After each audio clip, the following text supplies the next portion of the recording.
So, one character ni Coach Trixie na nakita ko yung pagiging matulungin talaga. That's why I believe, no, talagang binless siya ni Lord. Okay, Coach Janet. Ayan, so yung next, the last but not the least, kasi pare-pareho lang po sila na may humble beginnings, no? Alam niyo po, this person in every smile, syempre, is a story. So, hindi ko na patatagalin. Okay, so ilatag mo na. Coach, Platinum Leader, Coach Trixie Zon, Kizon. Ayan. Yan, All yan ang right. Hello dalawang yan. everyone. Okay, Ayan. go. Hello everyone. Good evening po sa ating lahat, sa lahat po ng mga partners na nandito. To our coaches, Coach Fernan, Coach Maria Janet, Coach Ferd Santiago. Magandang gabi po sa ating lahat. So all our partners po na nandito, Luzon, Visayas, Mindanao, to all over the world. Magandang lalaki po ako sa inyong harapan. Story, Yung iba, kala iiyak ako, Sila lang po. Ayan. Anyways, sa lahat po ng mga partners na nandito, halo-halo po yung mararamdaman nyo ngayon. Mag-i-enjoy, tatawa, may excite sa kwento ko. At the same time, mai-inspire po kayo. Okay? So, mabilis lang po ito. Mga hindi po bababa ng 20 minutes. Sa lahat po ng mga partners na nandito, this is my humble story. Sa mga hindi po nakakilala sa akin, wala na pong pasobra na may 3 hours. 20 minutes lang po, hindi na ilalagpas. Ayan. Anyway, sa lahat po ng mga partners na nandito, ayan.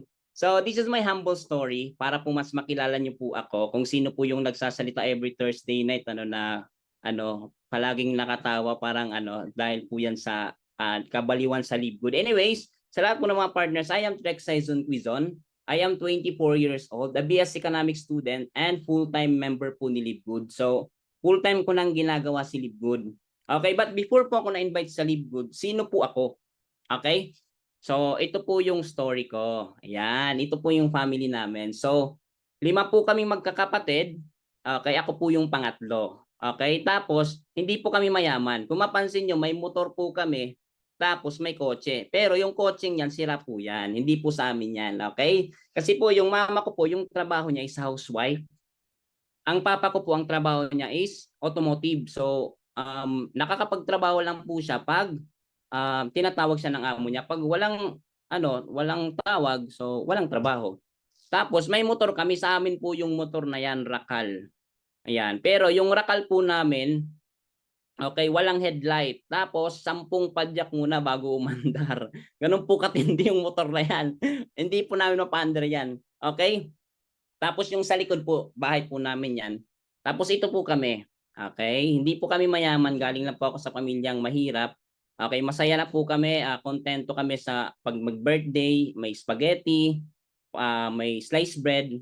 Okay? Tapos kung mapapansin nyo sa likod na sa picture, kurtina lang po. Wala po kaming dingding.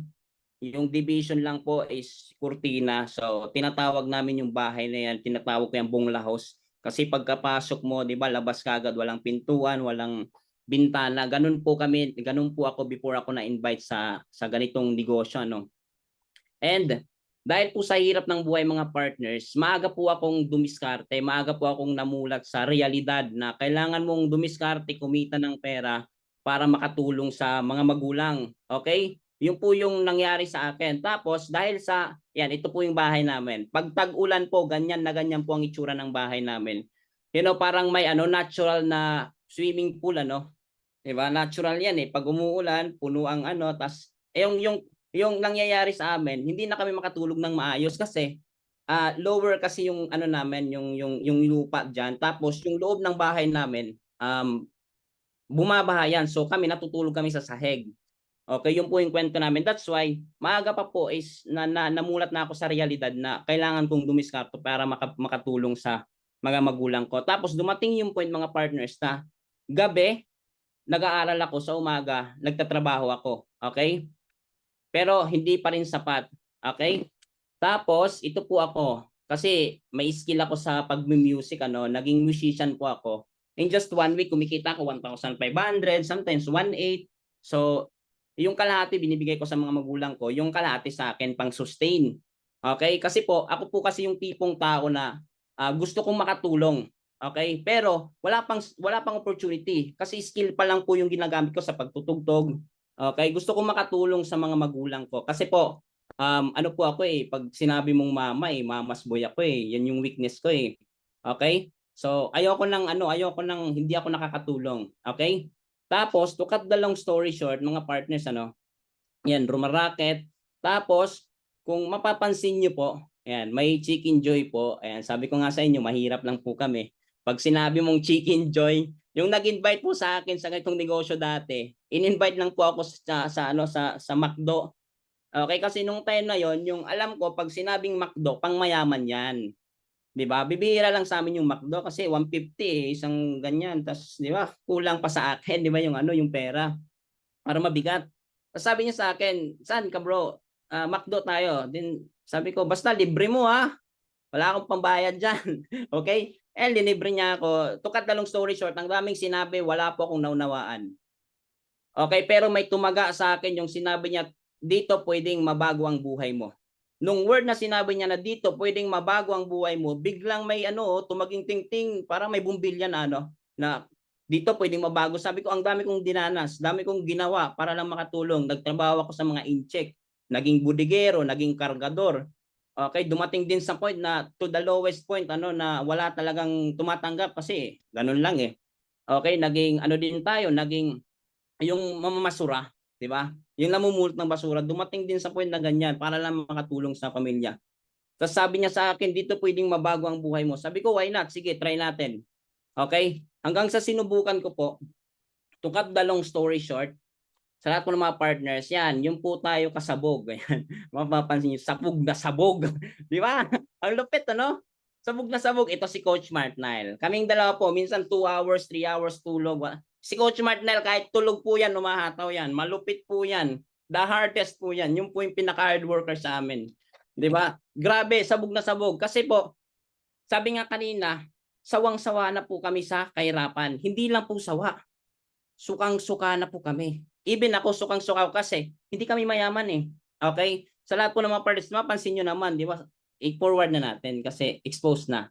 Ayan, sabog na sabog Alright, to the point po na umaga, gabi, hataw, walang pahingahan. Okay?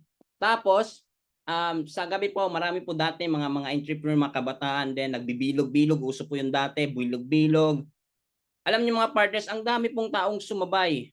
Pero isa lang po ang natira, si Coach Martnile lang po sa lahat ng mayroon ako, sa lahat ng grupo. So ibig sabihin, hindi lahat sasabay. 'Di ba? Hindi lahat tutuloy. Many are called but few are chosen. 'Di ba?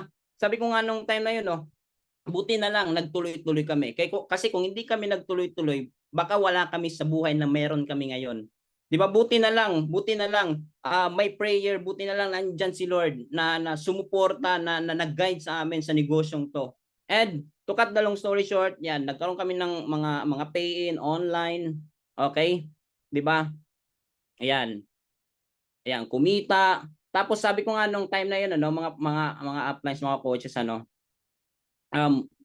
hindi na importante kung mahirapan kami, balikan ko 'to. Hindi na importante kung mahirapan kami, mapagod kami, mapuyat kami. Kasi yung tinignan namin yung pwedeng mangyari sa amin. Ang dami naming kinausap. 'Di ba? Sino po dito nakaranas ng, 'di ba? Marami ka nang kinausap, halos lahat na, tapos yung sagot lang pag-iisipan ko.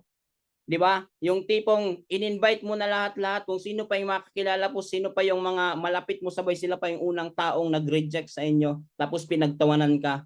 Tapos sasabihin sa'yo, walang mangyayari sa'yo, walang mangyayari sa'yo sa ganyang negosyo, scam yan, budul-budul yan. Pero alam nyo mga partners, ako, hindi ko tinignan yon, hindi ko pinakinggan yon. Yung tinignan ko, yung pwedeng mangyari sa buhay ko. Yung tinignan ko, yung magiging ako in the future. Kaya tinuloy-tuloy namin mga partners, tinuloy-tuloy namin yung negosyo. Okay? Hanggang sa ito po yung unang encashment namin sa industriya. 'Di ba? Na-amaze kami. That time 2,800, 3,800. Ang malapit po, 3 months po namin yung pinagtrabahuan. 3 months, mga partners, 'di ba?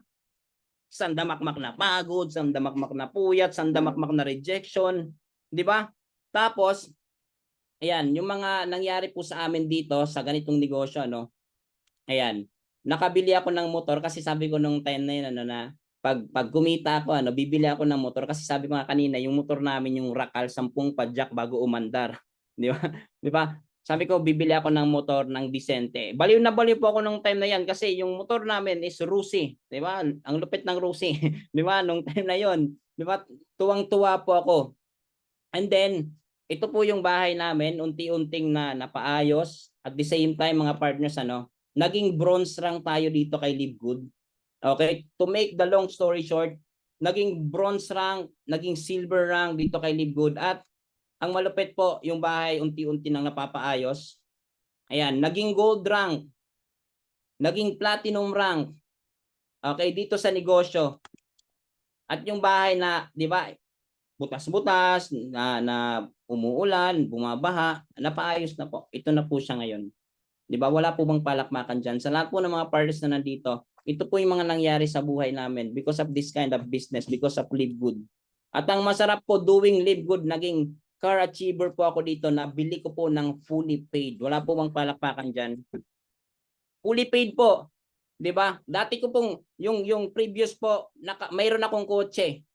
Mirage na color white, kaso hulugan ng matindi, hinatak pa. 'Di ba? Yung kwento ni Coach Ryan, hinatakan din po ako. 'Di ba? Ang sakit sa pakiramdam, pero sabi ko, 'di ba? Hindi pa huli ang lahat, may pag-asa pa para bumangon. 'Di ba? And then kumita din po tayo dito ng milyon. Sobrang nakakabaliw po. 'Di ba? Kumita ng milyon at the same time because of Live Good, 'di ba? Ito, dati ko pong kotse to. Yan, nakakabaliw po sa ganitong industriya kasi po dito sa lugar namin, ako lang po yung may ganyang kotse. In the age of 24 years old, ako lang po yung may ganyan dito. Because of this kind of business. At ang malupit po, nakapag-travel po ako sa ibang bansa because of Live Good. Wala po bang palapakan dyan? Alam nyo, mga partners, dating pangarap lang namin to. Sabi ko nung araw, balang araw, makakapunta din ako dito sa mga lugar na to. Yung mga pangarap kong lugar. Okay, na hindi ako magtatrabaho. Makakapunta ako sa lugar na to na magta-travel, magi-enjoy. Ang masarap po kasi buwang na buwang po kami. Yung tipong, di ba? Kahit pagsakay ng tren, yeah. Sana, ganyan, di ba? Tapos sumakay kami doon ng, basta ang sarap po, ang sarap sa pakiramdam. Buti na lang po talaga may Live Good. Buti na lang po talaga may ganitong negosyo.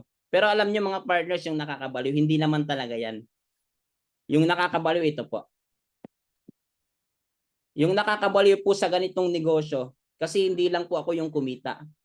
Pati po yung mga taong naniwala sa atin sa ganitong negosyo, kumita, nakabili po ng kanya-kanyang kotse. Yung po yung masarap, di ba, na hindi lang ikaw yung nababago ang buhay. Pati yung mga taong naniniwala, pati yung mga taong nakinig sa'yo, unti-unti ding nabago ang buhay.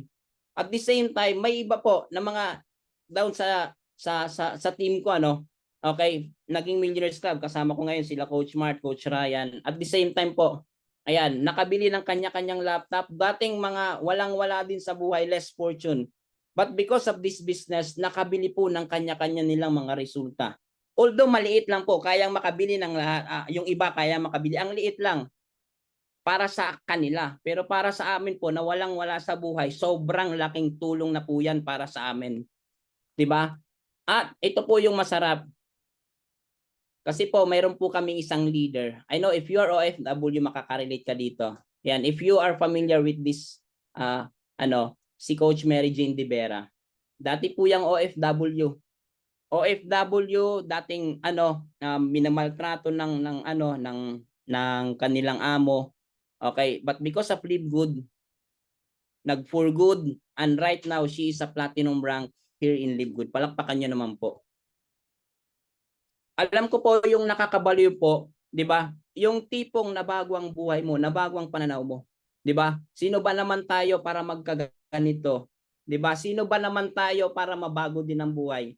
Dahil sa ganitong instrumento pinadala sa atin ng Panginoon, pinadala sa atin ng Diyos, unti-unti nabago ang mga buhay natin. 'Di ba sobrang nakaka-amaze po kasi alam ko po yung nakikita nyo ngayon, hindi po ako na nagsasalita.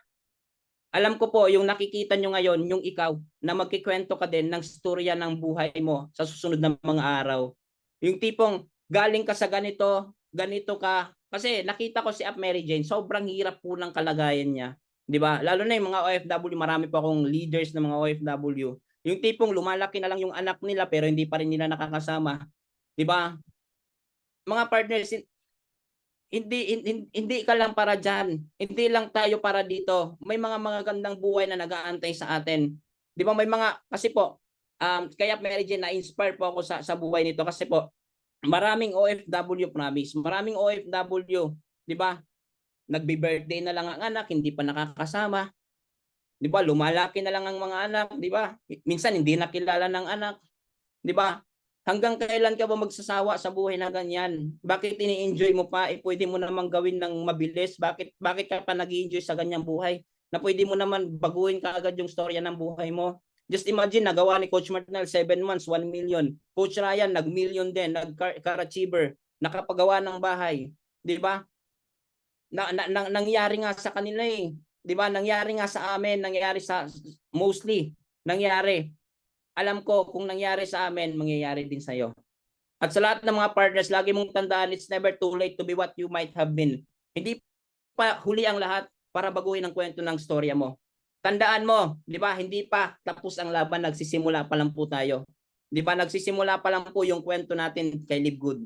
At sa all partners na nandito, lagi ninyong tandaan, when life knocks you down, kneel down and turn to God. When life puts you in a high position, kneel down and turn back to God. Kung naniniwala po tayo na ang Diyos ang may-ari sa lahat ng meron dito sa mundo, 'di ba?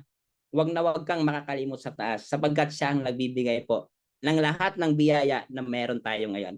So to God all be the glory. Maraming salamat po. God bless everyone. Diyan lang po tayo nagtatapos. Bye-bye. Thank you po. Grabe, no? Ito ang BDE team, no? Na buhay na patotoo talaga, living testimony, no? Ang daming nabago ang buhay. Kulang ang oras, no? Kung ipapakita natin lahat ng mga taong kumikita under BDE, no? Team BDE. Si Mary Jane, yung nakita niyong picture na yun po yung kinikwento niya dati na tirang pagkain Correct. ng mga amo niya, no? Grabe, nakakakilabot, no? Grabe talaga. Ilang OFW ang minamaltrato, pero tinitiis ang sitwasyon. Tapos sa konting sweldo, hindi pa mapupunta sa tama. Isusugal nung asawa o nung anak. Magbubulakbol yung anak sa imbis na mag-aral. Hindi nila alam yung magulang nila, minamaltrato, hindi lang kinikwento. Ang daming ganyang story, no? Pero isang decision lang. Di ba? Isang decision lang. Una, manalangin ka. Maghanap ka ng opportunity, kagaya ng ginawa ng mga taong to, di ba? Ang Live Good, nakabuyang-yang na. Oh. Live Good, Live God. Tatrabahuhin mo lang. Grabe, no? Isang napagandang story rin yan, si Mary Jane De Vera, no? Minsan na imbitahan natin yan para maikwento niya talaga yung buhay niya. Coach Trix, I salute you, no? Bilang tatay ng iyong team. And tama ka, no? Walang ibang pinakamasarap na pakiramdam kundi makita mo na marami kang na-impluwensyahan na tao para mabago ang buhay. Isa yan sa the best na sinabi mo, no? Na napulot ko ngayong gabi na to. Coaches, Coach Perch, Coach Janet. Yan. May kasabihan, no, sabi, no, the best way to become a billionaire is to help a billion people. Yun yung nakita ko kay Trixie, no, na ang ginogol niya lagi yung makatulong, no, based sa kwento niya kanina. Even before Live Good pa, matulungan ng pamilya, matulungan yung ibang tao, no. Kaya no wonder, no, dito po sa Live Good talagang binless siya ng sobra. And I believe, no, sa negosyo po natin, kung talagang gusto mong mag-rocket yung negosyo mo, tumulong ka, di ba? Tumulong ka lang eh. Yun lang ang solution talaga eh, no? And walang ibang pupuntahan kundi yung maging successful ka sa business po natin. So one character ni Coach Trixie na nakita ko yung pagiging matulungin talaga. That's why I believe, no, talagang binless siya ni Lord. And again, no, andodon din yung kung ano yung kwento ni Mark Nile, ni Coach Ryan, yung ano eh, doing your part. Andodon din eh, ginawa rin ni Trixie yung dapat gawin.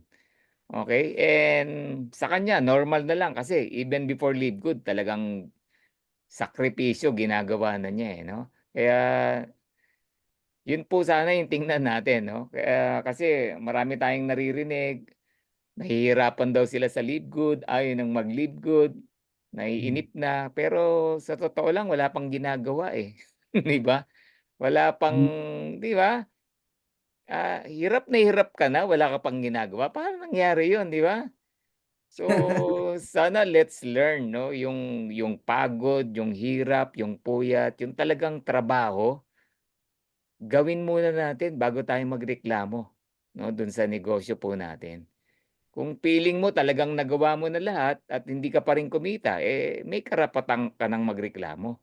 Pero kung wala ka pang baka yung kamay mo laging malinis ni hindi madumihan, tapos you're expecting results,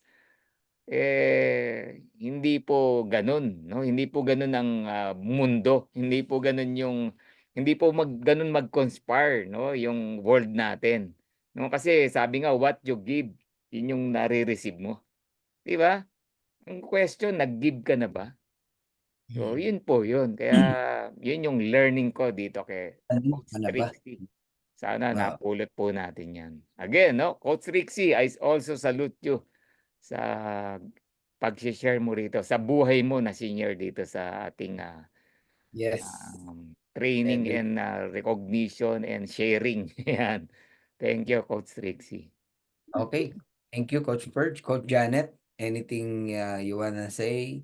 Yeah, yung kay Coach Trixie, grabe yung kanyang ano. It reminds me yung isa dun sa book na Seven Habits of Highly Effective People, yung always begin and end in mind. So that is being intentional. So from the very start, I was listening to him. Talagang very intentional and talagang malinaw na sa kanya nung pumasok siya sa Live Good, alam na niya kung ano yung gusto niya. And pinakauna dyan, common din sa kanilang lahat, no? Yung getting out of comfort zone. Na it's hard, ang hirap, pero we have to learn to be uncomfortable. We have to be comfortable being uncomfortable. So kailangan maging komportable ka sa Yeah. pagiging uncomfortable para ma-embrace mo talaga yung opportunity ng Live Good at kung ano yung what it has to offer. And of course, syempre, pag in-embrace mo yon, ang hirap kayang gumising ng maaga. Ang hirap din na matulog, no? Na talagang ano 'yan, ang hirap matulog din na wala kang ginagawa or mas madaling matulog kaysa magising ng maaga. Like for us here, it is not comfortable getting early dito sa amin. But then, komportable na ako sa pagiging uncomfortable because I have a goal, I have an end in mind. I am being intentional that I have to be of service sa buong team to give value. And also, in-embrace niya yung change. Pag in-embrace mo kasi yung change, talagang ano if you embrace change, later on, you will create also your own story. Pag minahal mo yung pagbabago, makakapag-create ka ng story that you will become a person of value. At pag naging person of value ka, magiging influence ka. And why do you have to influence? Because you have a story to tell. Pero bago ka makapagkwento, kailangan ayusin mo muna yung sarili mo, your estate, your energy, your result, and then yung story mo, and then saka ka mag-strategize. Kasi kung hindi mo inayos yan, at wala kang resulta, how will you be able to be an effective strategist kung hindi maayos yung iyong estate, yung iyong story, di ba? And you will impart that story to influence people. Once na nakapag-influence ka ng tao, then you become a person of value. So let us all create value, and we know that with Live Good, naka-align tayo sa isang company na merong mission at vision. And sa lahat ng mga bumibitaw, yun yung mga tao na hindi talaga nila nakita, hindi talaga nila in-immerse ang sarili nila sa vision. And that's why I salute Coach Trixie dahil he resonates with the mission and vision of the company.